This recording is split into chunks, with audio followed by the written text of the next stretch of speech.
मैं आपको एक दुर्लभ जगह लेकर आया हूँ और वो जगह का नाम है आगरा किला। और आप देख रहे होंगे आगरा किला इतना विशाल किला है कि मैं समझता हूँ कि मेरे लिए तो बहुत बड़ा है। और इसके चारों तरफ खाई है इसके, और तो काफ़ी एरिया में फैला हुआ है। इसके आसपास की जो जितना भी जगह है वो मतलब मेरे ख्याल से सारी की सारी आगरा किले में ही आती है, चाहे वो आगरा किला रेलवे स्टेशन हो, आगरा किला बस स्टैंड हो, मतलब ये सारे का सारा एरिया आपका आगरा किले में ही आता है। ताजमहल के सबसे पास है, क्योंकि यहाँ से ताजमहल आगरा किले से बिल्कुल साफ दिखाई देता है। तो आज आप प्लीज़ मेरे साथ में आगरा किला देखिए और एंजॉय कीजिए। Thank you. ये यहाँ की एंट्री का गेट है। यहाँ पे लास्ट हमारी इसमें टिकट चेक होगी। टिकट चेक होने के बाद उसमें कुछ थोड़ा फाड़ देता है वो, फिर उसके बाद हम एंट्री करेंगे इसके लाल किले के अंदर। फिर मैं आपको सभी चीज़ दिखाऊंगा। ये देखिए कितना ऊंचाई तक है ये। और इसमें सबसे बड़ी चीज़ आपको बताना चाहूँगा, किसी भी तरीके की सीमेंट या किसी भी तरीके के उसमें किसी भी तरीके का वैसा यूज़ नहीं है इसमें, और सिर्फ चूना मिट्टी से ये बना हुआ है, फिर भी आज तक टिका हुआ है।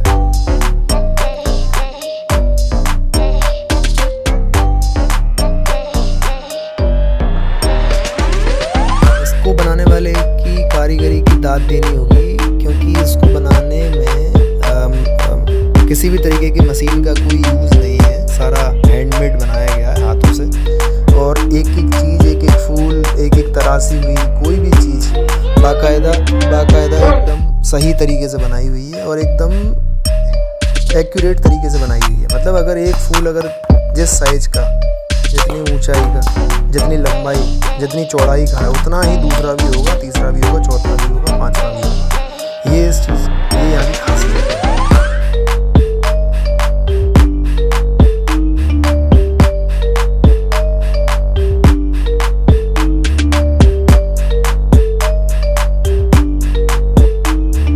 आज मैं आपको बता नहीं सकता कि जब मैं लाल किले के अंदर आया तो मैंने देखा कि इतना बड़ा किला है यार, इतना बड़ा कैसे है ये इसमें राजा रहते भी थे, उनकी प्रजा भी रहती थी, घोड़े हाथी वगैरह सब इसी में रहा करते थे। और फिर उन्होंने अपनी रानी के लिए, मुमताज़ महल के लिए ताजमहल बनवाया था।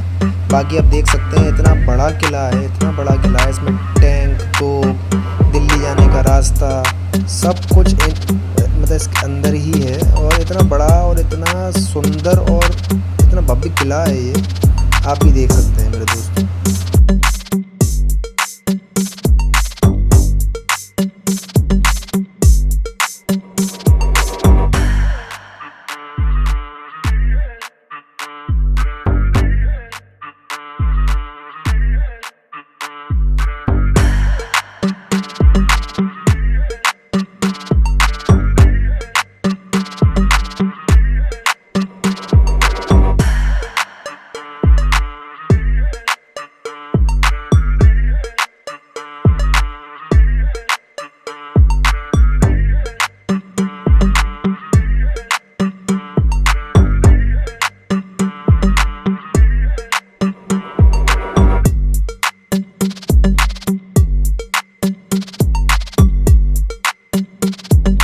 अब आप जो देख रहे हैं ये आप काफ़ी गौर से देखिए, ये मुगलों की लाइब्रेरी है। इनमें छोटी छोटी किताबें रहती थी और लोग इसमें अपनी किताबों का संग्रह करते थे, और यहीं पे लोग उसमें ज्ञान के लिए पढ़ने, लिखने और सीखने आते थे। ये मुगलों की लाइब्रेरी है और काफ़ी अच्छी बनी हुई।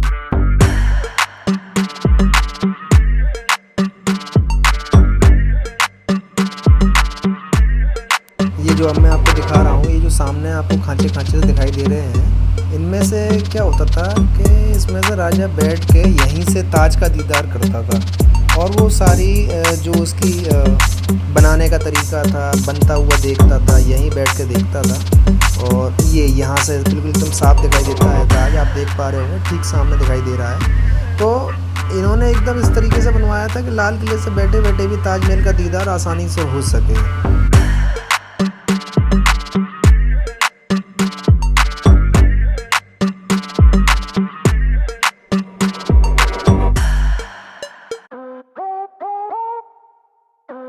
जो मैं आपको दिखा रहा हूँ ये है अपना उसमें फुहारा भी इतना नेचुरल तरीके से इतनी स्पीड से आता था कि ऊपर एक टंकी बनाई हुई थी काफ़ी बड़ी, उसमें सारा पानी इकट्ठा होता था बारिश के पानी से वो सारा का सारा फ्लो से मतलब इतने फ्लो से आता था कि इस फुहारे में पूरी ऊपर तक अपना प्रेशर आता था और ये काफ़ी अच्छा लगता था बिना किसी मशीन के।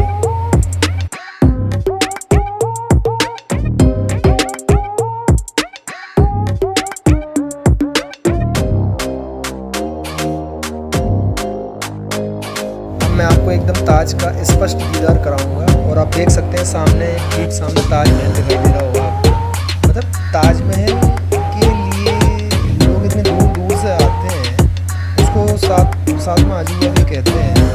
और मतलब उसमें बहुत सारी चीज़ें ऐसी हैं कि वाइट मार्बल का बना हुआ है, काफ़ी दूर दूर से लोग आते हैं। और रेड फोर्ट से मैं बताना चाहूँगा आगरा किले से एकदम साफ दिखाई देता है। राजा का सिर्फ इतना ही वो था कि वो यहाँ लाल किले में बैठ के ताजमहल का दीदार कर सके।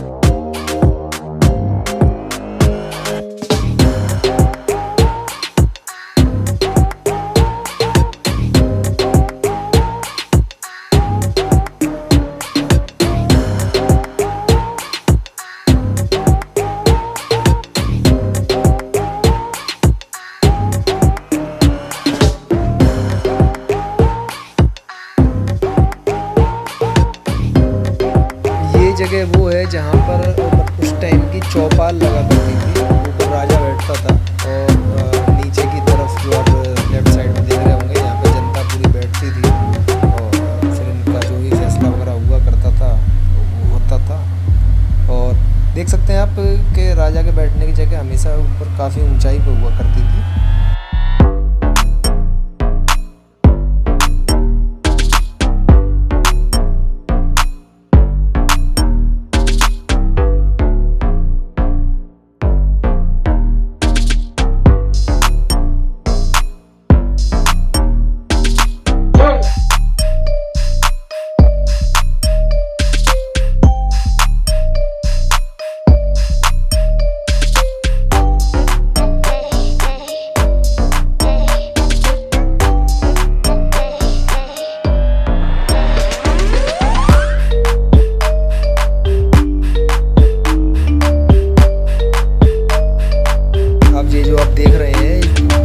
जितने भी दरवाजे देख रहे हैं इन सब में जो जितने भी इनके राजा दरबारी वगैरह ये सब रहा करते थे। और ये राजा का जो ऊपर की तरफ इनका जो अपना बिस्तर है जहाँ से ये बैठ के सारे नज़ारे देखा करते थे और काफ़ी ऊंचाई पे था जो कि कोई भी आम जनता राजा तक पहुँच ना पाई। यहाँ बैठते थे, यहाँ ऊंचाई पे, वहाँ से निकलते थे थोड़ी देर के लिए। और फिर ये इनकी तोप है, तोप भी ऐसी है कि इसमें सिर्फ लोहे की बनी हुई है, ठोस लोहे की, इसमें कहीं पे कोई दूसरा पीस नहीं है, कोई ऐड नहीं है, कोई कुछ नहीं है, एक ही लोहे को सिंगल बार में घिस के बनाया गया है इतने अच्छे तरीके से। तो आप उस समय की कारीगरी देख सकते हैं कि मतलब कितनी अच्छी कारीगरी हुआ करती थी।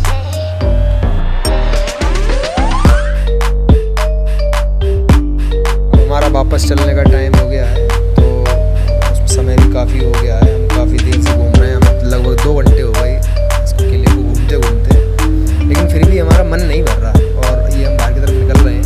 सब लोग ख्याल से ज़्यादातर लोग अब जा ही रहे हैं यहाँ से। तो आपको शायद मेरा ये रेड फोर्ट अच्छा लगा होगा, तो मैं आपको और भी आगे अच्छी अच्छी चीज़ें दिखाता रहूँगा। Bye bye, take care, please like